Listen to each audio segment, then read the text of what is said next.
A paz do Senhor, meus irmãos. Quero dizer a vocês que estou com muita saudade de vocês. Faz tempo que a gente não se vê. Faz tempo que a gente não se encontra, né? Então faz falta a comunhão. Olhar nos olhos, apertar a mão, né? Sorrir para o irmão, ver o sorriso do irmão. Sentir a presença, isso é muito bom, não é? Mas infelizmente estamos passando por essa situação. Que a gente crê em Deus que logo passará, né? E novamente estaremos juntos para podermos adorar o nosso Deus em família. E me perdoe as falhas, tá? Não tenho prática, não tenho prática de fazer isso, mas estamos tentando, né? Perdoe as falhas. Então, igreja, passamos por essa revista que vem falando da família, um assunto bem interessante, né? Bem atual. Aliás, a família é sempre um assunto atual.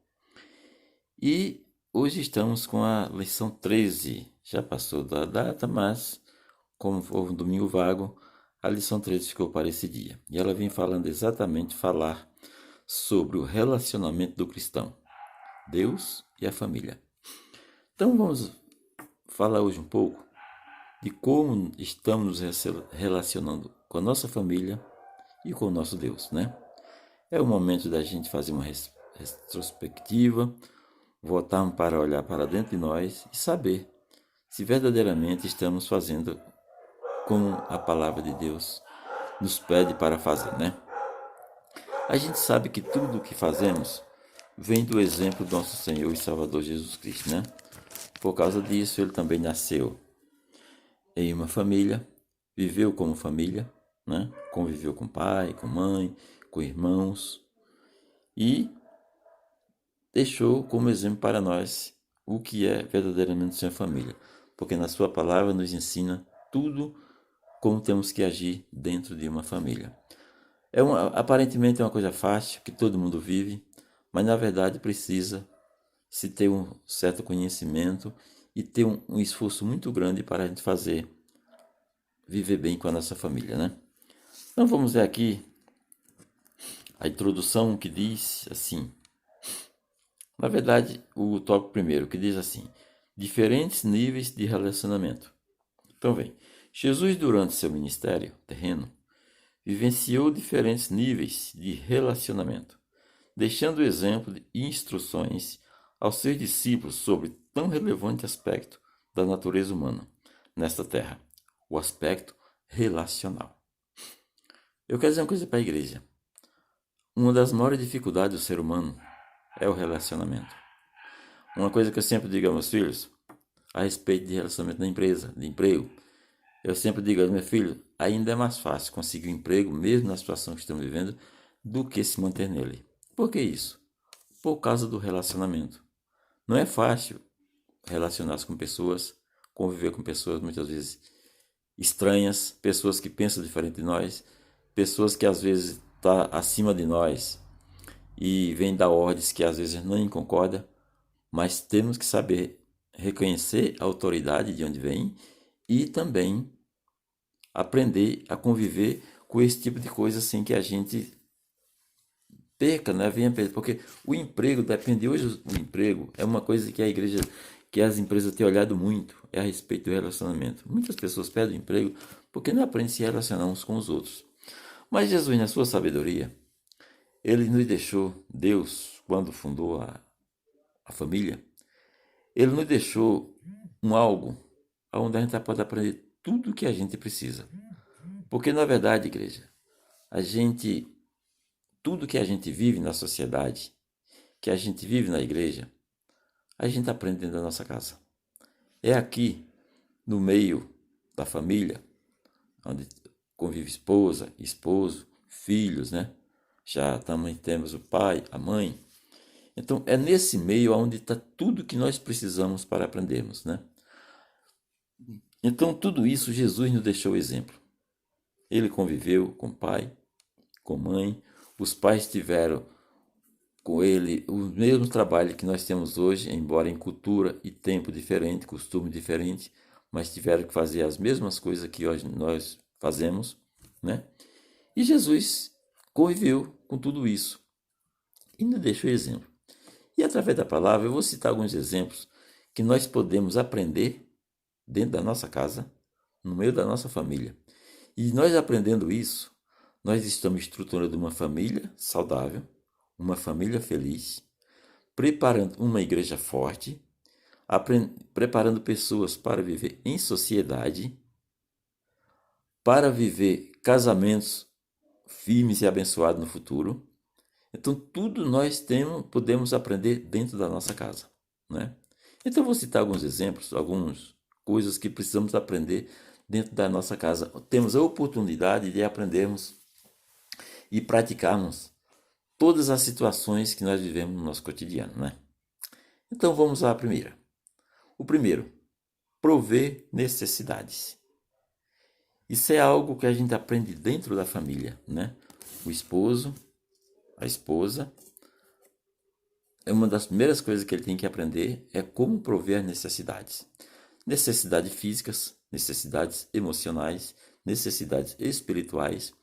Há uma união entre o esposo e a esposa para juntos edificar essa área de prover as necessidades.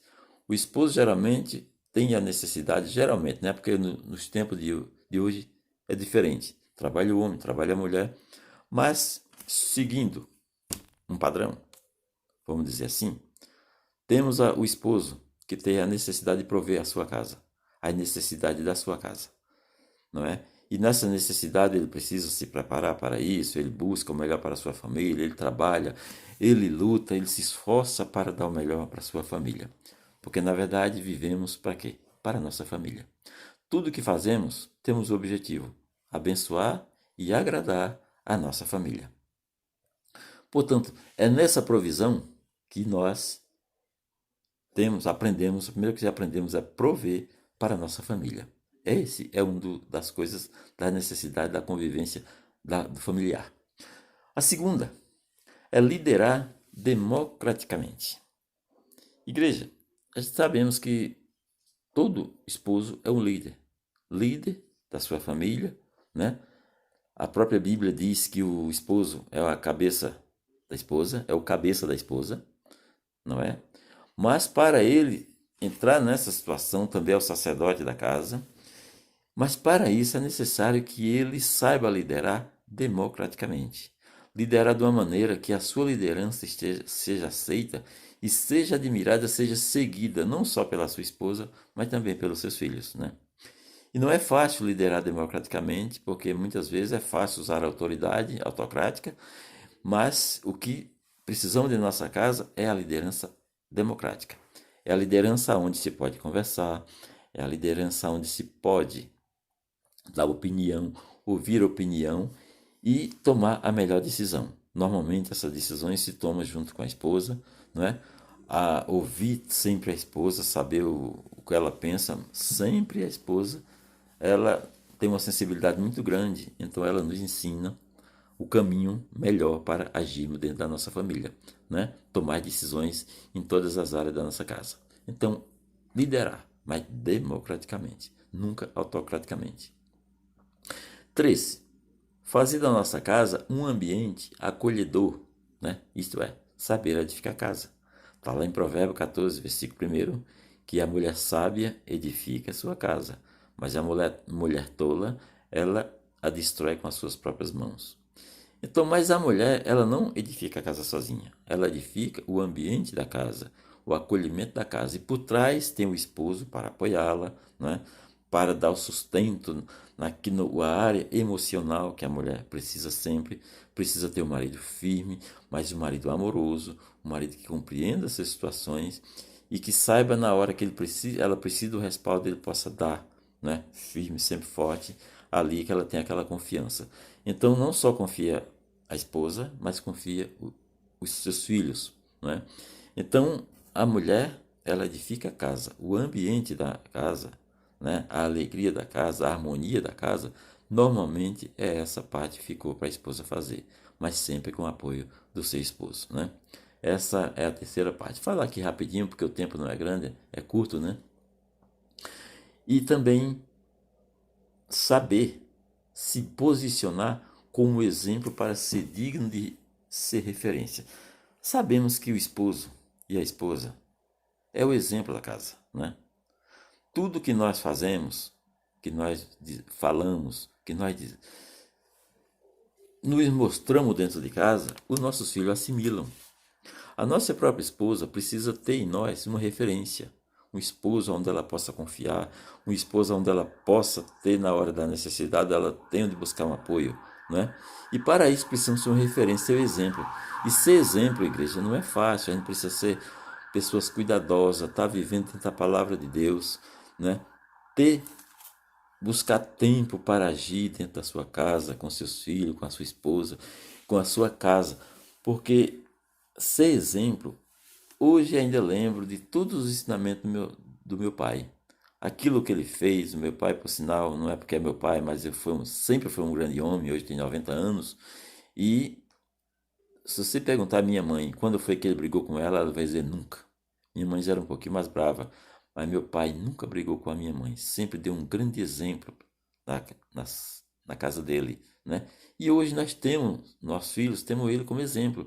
Meu pai não é uma pessoa estudada, uma pessoa de letra, mas uma pessoa de um exemplo espetacular. Diz, né, que muitas vezes a gente, para ensinar, usamos as palavras, mas na verdade necessitamos mesmo é do exemplo. Para ensinar, não precisamos do exemplo. Para sermos referências. Hoje eu me orgulho de ter o meu pai como referência, porque foi um homem que nunca deu um mau exemplo para seus filhos, né? Embora analfabeto, mas um homem de um caráter muito firme, um caráter muito, muito simples, mas um caráter onde sempre foi admirado, não só pela esposa, mas também pelos seus filhos, né? Então, ser exemplo na nossa casa é uma necessidade de cada um de nós. Como exemplo, então, por exemplo, lá em Mateus 23:3, vou ler aqui Mateus 23:3, está escrito, Jesus deixou escrito assim: Observai, pois, e praticai tudo o que vos disseram, falando isso dos sacerdotes, né, dos escribas e fariseus. Mas não procedais em conformidade com as suas obras, porque dizem e não praticam. Então foi uma coisa que o Senhor Jesus condenou, porque verdadeiramente é a hipocrisia, aquele que fala e não pratica aquilo. E não tem como ser exemplo de algo, de alguém, se eu não praticar aquilo que eu faço. Uma das maiores coisas que o Senhor Jesus teve muito cuidado foi de ser sempre exemplo daquilo que ele falava. Tudo que ele falou, ele praticou. Tudo que ele disse, ele cumpriu. Não só naquela época, mas todas as épocas. Porque ele saiu do meio do povo, assim como o homem, mas deixou seu Espírito Santo e deixou a palavra dele, que tudo que ela fala, ela cumpre. Então Jesus disse que aqueles homens até ensinavam coisas boas, coisas certas, mas o seu viver, a sua maneira de agir, não condizia com aquilo que eles falavam. Então Jesus advertiu o povo: não faça, não faça o que eles fazem. Embora pode fazer o que eles ensinam, mas não faça o que eles fazem. Quer dizer, o exemplo deles não era bom, né? E é um exemplo para nós, para a igreja, para não sermos dessa forma, né? Outra coisa muito importante no nosso conviver, né? Na nossa família, é nós sermos altruístas. Igreja, muitas e muitas vezes, você só compreende o problema de alguém se você colocar-se no lugar dela. Muitas vezes a gente, para saber o que sentimos, ou o que alguém sente, com o que nós fazemos, ou o que nós dizemos, é simplesmente a gente inverter os papéis, passar para o lugar dela, né? Muitas vezes tem que abrir mão de determinadas coisas que nos agrada, mas que pode fazer mal para alguém, ou pode aborrecer alguém na nossa casa. Então abrimos mão disso. Isso chama-se altruísmo. Então precisamos praticar isso em nossas vidas para que não venhamos a perder muitas coisas que nós fazemos por causa do egoísmo, né? Quando a gente se volta só para nós mesmos, fazer as nossas próprias vontades, fazer só o nosso querer, a gente acaba aborrecendo muita gente e a gente acaba desarmonizando o nosso lar, né? E a ideia não é desarmonizar, mas harmonizar o nosso lar. Outra coisa muito importante que a gente aprende dentro do nosso lar é resolver conflitos, coisa que não falta no lar. Não é porque é um lar abençoado com Deus, com Cristo, com o Espírito Santo, que não haja conflito. Sempre há alguma coisa para ser resolvida. Porque são pessoas com ideias diferentes, embora o mesmo objetivo, mas que têm cabeças diferentes, pensamentos diferentes, e eles muitas vezes, por pensar diferente, cada uma com ideia diferente, precisa entrar em acordo, né? E isso muitas vezes gera conflito, principalmente entre os mais novos, entre os filhos, né? Então a gente precisa saber como agir nesse momento para não vir, ao invés de resolver um conflito, a gente cria um problema maior, né? Porque a igreja, como foi dito aqui, ao edificar a casa, ou melhor, quando a gente precisa prover a casa, precisamos prover também na área emocional. E essa área emocional não é fácil de cuidar, precisa de cuidado, precisa de observar e precisa da gente se doar para que a gente entenda o emocional de cada um e a gente saiba resolver da melhor maneira possível, né? Então, resolver conflitos é uma coisa muito importante dentro de um lar.